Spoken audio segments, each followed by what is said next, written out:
I heard the noise, the bridge going down, everything going. When I look out, I said, where that big wall? When I turn this side, I don't see no house. I look down the bottom, no house. I said to my husband, it looked like we're in trouble. When the river was in spate, a landslide occurred across the river, and the river changed its course. So as a result, it affected all the settlement area in its path.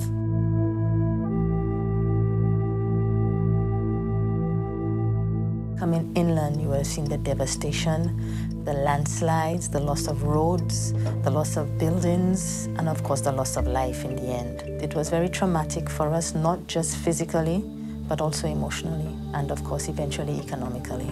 We just come out from London and everything lost. I said, thanks God I'm still alive. My husband gone, but I'm still there.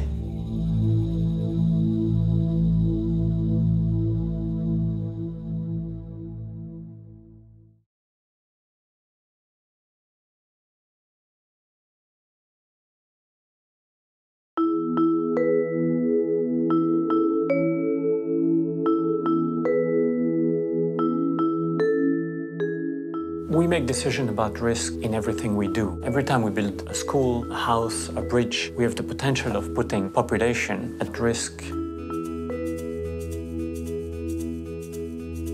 Risk is the potential for loss. You can assess this potential for loss by combining three factors. What is the potential for an adverse natural event to occur? What is the asset or the population likely to be affected by this adverse natural event? And what is the potential vulnerability of the population to this adverse natural event? Having geospatial information about hazard, about vulnerability, about risks helps us make the right decision in the first place. We sought to identify a location in Fort Jacques to relocate people where it is a lot safer. My function was the engineering component of it. I was focused on the status of the houses and whether the soils and the foundations of the houses were okay after the passage of the storm. We did a bit of constraints mapping using GIS. We looked at current hazard maps and we identified an area of land. It's not too far from the river, but a bit uphill. From a planning perspective, it was a better area in general, and there was less risk of landslide and catastrophe. Geospatial information is a critical element of building resilience and understanding what has happened. Geospatial data and analysis. It's a key planning tool in terrains like ours. I don't think we can do without it.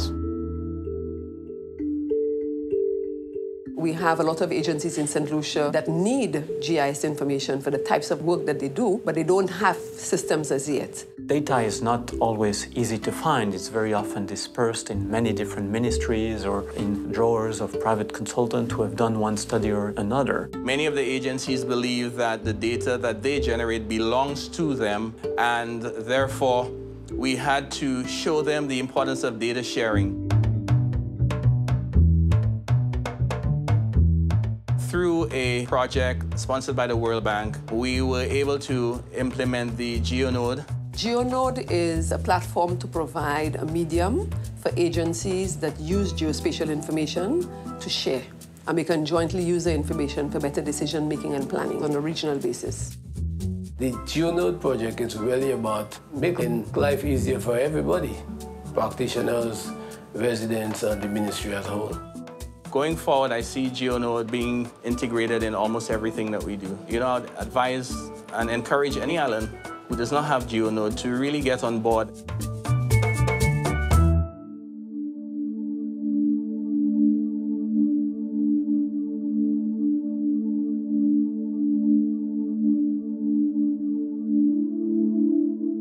During Hurricane Ivan, there was total devastation. There were houses just removed from the pillars and thrown elsewhere. These houses were not built to standard. There wasn't much enforcement in terms of physical planning regulations. An analysis of many of the housing failures or failures of various parts of the housing stock, whether it be the roof, the walls, the windows, the doors, indicated that construction pre-Ivan was way below par. Once you have the information, the next step is to use this information to actually guide vulnerability reduction programs, to make decisions about action on the ground that will actually reduce the vulnerability of population and eventually almost eliminate the risk created by adverse natural events.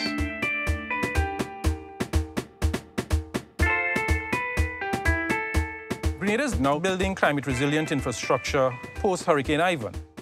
It's about where they build and how they build, and it's about the decisions that go into those two elements. You need good data to inform good analysis. You need good analysis to inform good designs, and you need good designs to make good buildings. The investment costs that you're talking about are significant, and you, of course, don't want to make an error. The measures to reduce risk are not so difficult to implement. It's more a question of awareness. It's a question about doing it right in the first place rather than having to go and retrofit every building. As we move forward, we saw areas of regional collaboration which would produce a holistic view of how one should approach the whole question of climate resilience. The Caribbean region is quite small, and we're all prone to similar disasters. Any disaster that affects one country will potentially affect another.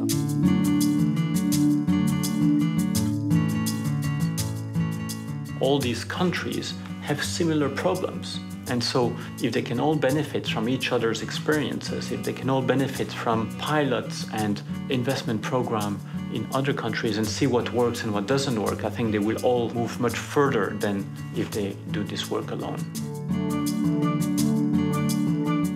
If we, in our position as the World Bank Group, can help the Caribbeans get access to global financing and to global know-how to help them find Caribbean solutions for the problems they live with, then I'm actually quite convinced that with the ingenuity of the Caribbean people, they will be able to build a much more resilient future for the next generations. We have to work together to make sure that even if we can't avoid the disaster happening, we can at least reduce the impacts.